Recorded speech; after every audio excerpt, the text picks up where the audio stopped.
Bienvenue sur Lumière Noire.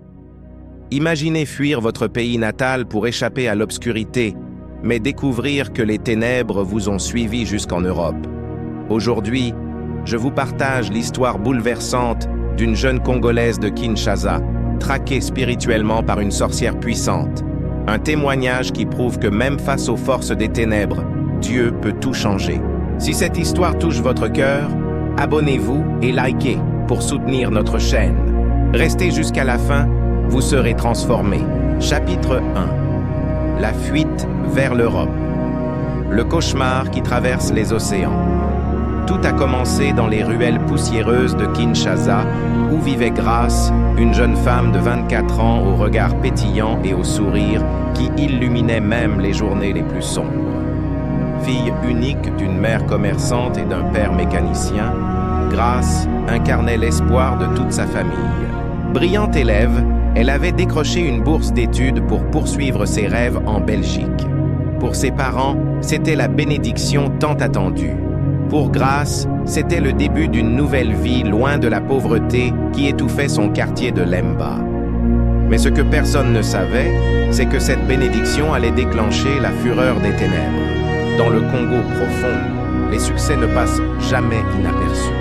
Chaque victoire attire des regards, et tous ne sont pas bienveillants. Tante Madeleine, la sœur cadette de sa mère, observait la montée de Grace avec un mélange d'envie et de rage. Pourquoi cette fille aurait-elle tout? Pourquoi ses propres enfants croupissaient-ils dans la misère pendant que Grace s'envolait vers l'Europe? La jalousie est une porte ouverte pour l'ennemi. Une nuit, 3 semaines avant le départ de Grace, Tante Madeleine s'est rendue dans un lieu que personne n'ose nommer à haute voix. Un endroit caché au cœur du marché de la liberté où une femme vêtue de rouge recevait ceux qui cherchaient des solutions. Cette femme s'appelait Mama Coco. Son nom seul faisait trembler les plus courageux. On racontait qu'elle pouvait voir à travers les continents, qu'elle commandait aux esprits de l'eau et du feu, qu'aucune prière ne pouvait briser ses œuvres. « Je veux que cette fille échoue », avait murmuré Tante Madeleine en déposant une photo de Grace sur la table couverte de coryce et de poudre mystérieuse. « Je veux qu'elle connaisse la souffrance, qu'elle ne trouve jamais la paix, ni ici, ni là-bas. » Mama Coco avait souri, révélant des dents noircies par des années de rituels obscurs. « Elle partira, mais elle ne m'échappera pas.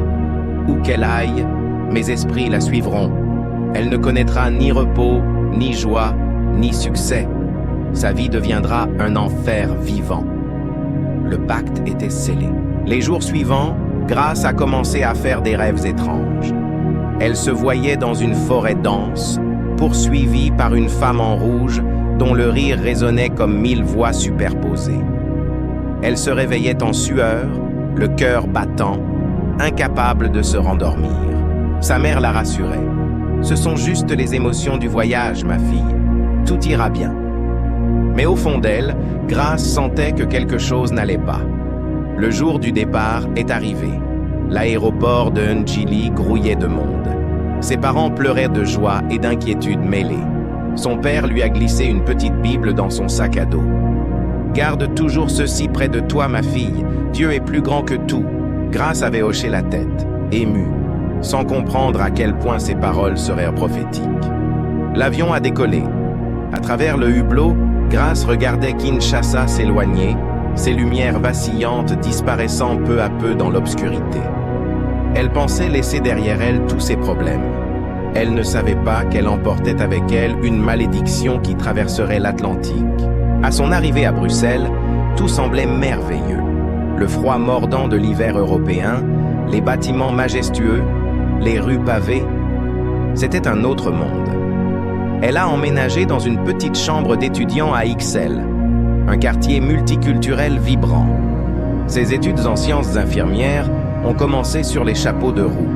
Grace était déterminée à réussir. Mais dès la première nuit dans son nouveau logement, les cauchemars ont repris. Plus intenses, plus réels. Elle se réveillait avec des marques sur le corps, des griffures qu'elle ne s'expliquait pas. Parfois, elle sentait une présence dans sa chambre, quelque chose qui l'observait depuis les ombres. Elle entendait des murmures dans une langue qu'elle ne comprenait pas, des voix qui l'appelaient par son nom en pleine nuit. Au début, elle pensait au stress, à l'adaptation, à la solitude. Puis les choses ont empiré. Un soir, alors qu'elle étudiait dans sa chambre, tous les objets sur son bureau se sont renversés d'un coup, sans qu'elle ne les touche. Ses livres ont volé contre le mur. La porte de son armoire s'est ouverte violemment, claquant encore et encore comme animée par une force invisible. Grace était paralysée de terreur. C'est à ce moment-là qu'elle l'a vue. Dans le miroir de sa chambre, derrière son reflet, se tenait la femme en rouge de ses cauchemars, Mama Coco. Son visage était déformé par un sourire maléfique, ses yeux brillaient d'une lueur surnaturelle. « Tu pensais m'échapper » a-t-elle sifflé. « Il n'y a pas de frontière pour mes esprits. Tu es à moi, Grace. Tu seras détruite. » Grace a hurlé. Elle a fermé les yeux, serrant la Bible que son père lui avait donnée. Quand elle les a rouverts, la femme avait disparu. Mais la terreur était désormais son quotidien. Les jours suivants, sa vie est devenue un cauchemar éveillé. Elle ratait ses examens alors qu'elle avait étudié toute la nuit. Ses professeurs la regardaient avec incompréhension. « Grace, que t'arrive-t-il? Tu étais notre meilleure étudiante. Mais comment leur expliquer? Comment dire qu'elle était attaquée par des forces qu'ils ne croyaient même pas? Ses camarades de classe ont commencé à l'éviter. Elle entendait leur chuchotement. « Elle est bizarre, cette Grace. Tu as vu ses yeux? On dirait qu'elle ne dort jamais. » L'isolement s'installait. La solitude devenait insupportable. Un matin, elle s'est regardée dans le miroir et ne s'est pas reconnue. Ses yeux étaient cernés, sa peau terne, ses cheveux ternes. Elle avait perdu 10 kilos en quelques semaines. « Qu'est-ce qui m'arrive ?» a-t-elle pleuré. Elle a essayé d'appeler sa mère au Congo, mais à chaque fois qu'elle mentionnait ses problèmes, la communication coupait, comme si quelque chose bloquait ses appels. Sa mère finissait toujours par lui dire « Prie, ma fille, Dieu est avec toi ». Mais Grace ne savait même plus comment prier. La nuit, les attaques spirituelles s'intensifiaient. Elle se réveillait avec la sensation d'être étouffée, comme si des mains invisibles serraient sa gorge. Parfois, elle se retrouvait debout dans sa chambre sans se souvenir s'être levée, face au miroir où le reflet de Mama Coco la fixait avec elle. Un soir, désespérée, Grace a décidé de consulter un marabout africain qu'une connaissance lui avait recommandé. « Il est puissant », lui avait-on dit. « Il peut briser n'importe quelle sorcellerie. » Elle s'est rendue dans un appartement sombre de Molenbeek. L'homme, couvert d'amulettes, l'a écoutée avant de secouer la tête gravement. « Ma fille, ce qui te suit est très puissant. La femme qui t'a ensorcelée n'est pas une débutante, mais je peux t'aider, moyennant 2000 € pour les sacrifices nécessaires. » Grace n'avait pas cet argent, elle a quitté les lieux encore plus désespérée. Le marabout avait confirmé ses pires craintes. Elle était vraiment ensorcelée. Et personne ne pouvait l'aider. Les semaines passaient et Grace sombrait. Elle a abandonné ses études. Elle ne sortait plus de sa chambre. Elle ne mangeait presque plus. La mort lui semblait être la seule issue. Une nuit, debout sur le balcon de sa résidence, elle regardait le vide 6 étages plus bas. « Peut-être que si je saute, tout s'arrêtera », pensait-elle. C'est à ce moment précis qu'elle a entendu une voix. Pas celle de Mama Coco, une voix douce, apaisante. « Grace, ne fais pas ça, je suis avec toi, je ne t'ai jamais abandonnée. » Elle s'est retournée brusquement. Personne. Mais la paix qui l'a envahie était réelle. Pour la première fois depuis des mois, elle a senti une présence bienveillante, une lumière dans ses ténèbres. Elle est rentrée dans sa chambre et a ouvert la Bible de son père pour la première fois. Le livre s'est ouvert sur le psaume 91. Celui qui demeure sous l'abri du Très-Haut repose à l'ombre du Tout-Puissant. Je dis à l'Éternel, mon refuge et ma forteresse, mon Dieu en qui je me confie. Car c'est lui qui te délivre du filet de l'oiseleur, de la peste et de ses ravages. Des larmes ont coulé sur ses joues. Pour la première fois, elle a prié, vraiment prié. Seigneur, Si tu existes vraiment, si tu entends vraiment les cris des désespérés, aide-moi. Je ne peux plus continuer comme ça. Sauve-moi de cette obscurité. Cette nuit-là, Grace a dormi sans cauchemar pour la première fois depuis des mois. Mais le lendemain matin, en se réveillant, elle a trouvé un message gravé sur son miroir avec ce qui ressemblait à du sang. Tu m'appartiens. La prière ne te sauvera pas.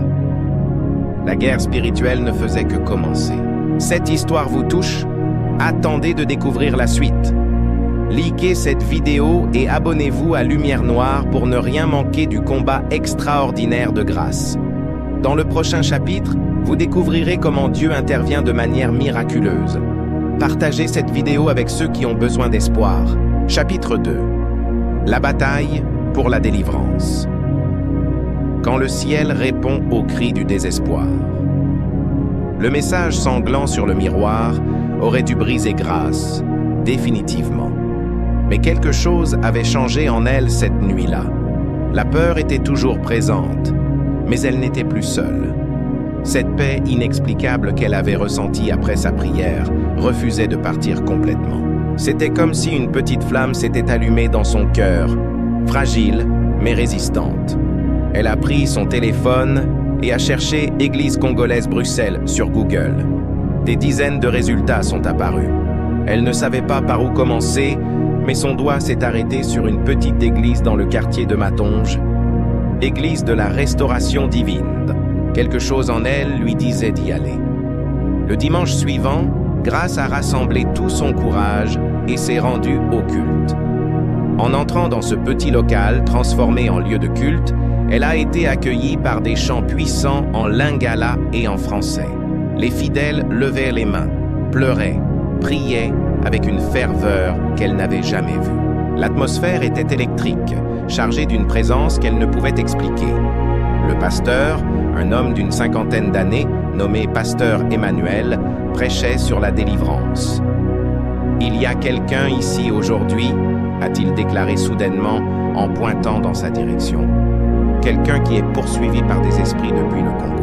Des esprits de sorcellerie qui veulent détruire ton avenir. Mais Dieu m'a montré que tu ne mourras pas. Ton témoignage fera trembler l'enfer. Grace a éclaté en sanglots. Comment pouvait-il savoir? Elle ne l'avait jamais rencontré. À la fin du culte, elle s'est approchée de lui, tremblante. « Pasteur, c'est moi. Tout ce que vous avez dit, c'est exactement ma vie. » Le pasteur l'a regardée avec compassion et gravité. « Ma fille, je le savais. L'Esprit de Dieu m'a réveillée à 3 heures du matin pour prier pour toi. Il m'a montré ton visage et m'a dit, « Celle-ci est destinée à vivre, pas à mourir, mais elle doit passer par le feu de la délivrance. » Il l'a conduite dans une petite pièce où plusieurs intercesseurs, des femmes de prière expérimentées, l'attendaient déjà. « Nous allons prier pour toi, Grace. Mais tu dois comprendre une chose. Cette bataille ne sera pas facile. Les esprits qui te suivent sont puissants, mais notre Dieu est infiniment plus puissant. Es-tu prête à te battre pour ta liberté? » Grace a hoché la tête, les larmes coulant sans s'arrêter. « Je suis fatiguée de souffrir. Je veux être libre. » Ce qui s'est passé ensuite a changé sa vie à jamais. Les intercesseurs ont commencé à prier. D'abord doucement, puis avec une autorité croissante. Au nom de Jésus-Christ, nous brisons tout pacte de sorcellerie. Nous annulons toute œuvre de Mama Coco. Nous fermons toute porte spirituelle ouverte par la jalousie et la haine. Soudain, Grace s'est mise à crier. Mais ce n'était pas sa voix. Une voix gutturale, profonde, est sortie de sa gorge. « Elle est à nous! Vous ne pouvez rien faire! Nous avons payé pour elle! Elle nous appartient! » Les intercesseurs n'ont pas reculé. Elles ont prié plus fort, déclarant les promesses de Dieu, invoquant le sang de Jésus. Vous êtes des menteurs. Cette fille appartient à Dieu. Elle est rachetée par le sang de l'agneau. Sortez au nom de Jésus. La bataille a duré 3 heures. Grace se débattait, tombait par terre, criait avec des voix qui n'étaient pas les siennes. Elle voyait en vision Mama Coco qui hurlait de rage, entourée d'autres sorciers qui tentèrent de maintenir leur emprise sur elle. Mais au-dessus d'eux, elle voyait une lumière aveuglante, et dans cette lumière, des êtres glorieux, des anges qui combattaient pour elle. « Lâchez-la maintenant !» a tonné le pasteur Emmanuel. « Je vous ordonne au nom de Jésus-Christ de Nazareth, sortez de cette fille. Votre temps est terminé. Allez là où Jésus vous envoie. » Un cri déchirant a rempli la pièce, et Grace s'est effondrée, inconsciente. Quand elle s'est réveillée quelques minutes plus tard, elle était allongée sur le sol, entourée des intercesseurs qui pleuraient de joie. « Grace, ma fille, tu es libre. Dieu t'a délivrée. » Elle s'est relevée lentement. Quelque chose était différent. Le poids oppressant qu'elle portait depuis des mois avait disparu. Sa poitrine était légère. Elle pouvait respirer profondément pour la première fois depuis une éternité. La paix qu'elle ressentait n'était pas celle d'avant, c'était une paix parfaite, surnaturelle. « Je me sens différente », a-t-elle murmuré, incrédule. « C'est parce que tu es nouvelle », a répondu le pasteur Emmanuel en souriant. « Les anciennes choses sont passées. Toutes choses sont devenues nouvelles. Mais Grace, écoute-moi bien. La délivrance n'est que le début. Maintenant, tu dois apprendre à marcher dans ta liberté et à protéger ce que Dieu t'a donné. » Cette nuit-là, Grace est rentrée chez elle avec une crainte mêlée d'espoir. Allait-elle être vraiment libre? Les cauchemars reviendraient-ils? En entrant dans sa chambre, elle a regardé le miroir. Le message sanglant avait disparu. Elle a touché la surface froide du verre et seul son propre reflet lui est apparu. Pas de Mama Coco, pas d'ombre, juste elle. Elle a dormi paisiblement cette nuit-là. Pas de cauchemar, pas de griffures, pas de présence maléfique. Pour la première fois depuis son arrivée en Belgique, elle a dormi comme un bébé. Mais dans le monde spirituel, la guerre n'était pas terminée. À Kinshasa, dans son repère sombre, Mama Coco a ressenti la perte de son emprise sur Grace. Elle s'est réveillée en hurlant, crachant du sang. Comment est-ce possible? Comment a-t-elle pu m'échapper? Personne ne m'échappe. Tante Madeleine, qui lui rendait visite ce jour-là, tremblait de peur. Que s'est-il passé, Mama? Ta nièce a trouvé quelque chose de plus puissant que moi, a sifflé la sorcière, ses yeux injectés de sang. Elle a trouvé celui que je ne peux pas toucher. Mais ce n'est pas fini. Je vais la faire revenir. Je vais envoyer d'autres esprits, plus forts, plus méchants. Elle va regretter de m'avoir défié. Pendant ce temps, à Bruxelles, Grace commençait une nouvelle vie. Elle est retournée à l'université, a expliqué sa situation à ses professeurs qui lui ont donné une seconde chance. Elle s'est immergée dans la Bible, passant des heures à lire les psaumes et les évangiles. Chaque verset était comme un baume sur ses blessures. Elle a rejoint le groupe de jeunes de l'église où elle a rencontré d'autres Congolais qui avaient vécu des histoires similaires. « La sorcellerie est réelle », lui a confié une jeune femme nommée Esther. Mais Jésus est plus réel encore. Ne sous-estime jamais la grâce de Dieu qui t'a libéré. Les semaines passaient et Grace florissait. Ses notes remontaient. Elle a retrouvé son sourire. Elle a même commencé à témoigner de sa délivrance aux autres étudiants. Certains se moquaient d'elle. « Tu crois vraiment à ces histoires de sorcellerie? On est en 2025, pas au Moyen-Âge !» Mais elle ne se laissait pas décourager. Elle savait ce qu'elle avait vécu. Puis, 1 mois après sa délivrance, les attaques ont repris. Différemment cette fois. Elle a commencé à recevoir des appels d'un numéro inconnu du Congo. Quand elle décrochait, elle entendait des incantations. Des voix qui la maudissaient en lingala. « Tu ne nous échapperas pas, Grace. Nous reviendrons te chercher. » Elle bloquait les numéros, mais d'autres apparaissaient. Puis elle a reçu un colis par la poste. Pas d'expéditeur. À l'intérieur, une poupée vaudou à son effigie transpercée d'épingles. Un message l'accompagnait. « Tu as gagné une bataille, mais pas la guerre. Prépare-toi à souffrir. » Grace a paniqué. Elle a immédiatement appelé le pasteur Emmanuel. « Pasteur, il n'abandonne pas. Que dois-je faire ?»« Brûle cette chose immédiatement et oins ta maison d'huile consacrée, » a-t-il répondu calmement. « Puis nous jeûnerons ensemble pendant 3 jours. L'ennemi essaie de te faire peur, mais rappelle-toi, celui qui est en toi est plus grand que celui qui est dans le monde. Ne recule pas maintenant, Grace. C'est le moment de montrer que ta foi est plus forte que leur sorcellerie. » Grace a obéi. Elle a brûlé la poupée dans son évier, priant en lingala et en français. Au nom de Jésus, je brise toute nouvelle malédiction. Je déclare que je suis protégé par le sang de l'agneau. Aucune arme forgée contre moi ne prospérera. Les 3 jours de jeûne ont été intenses.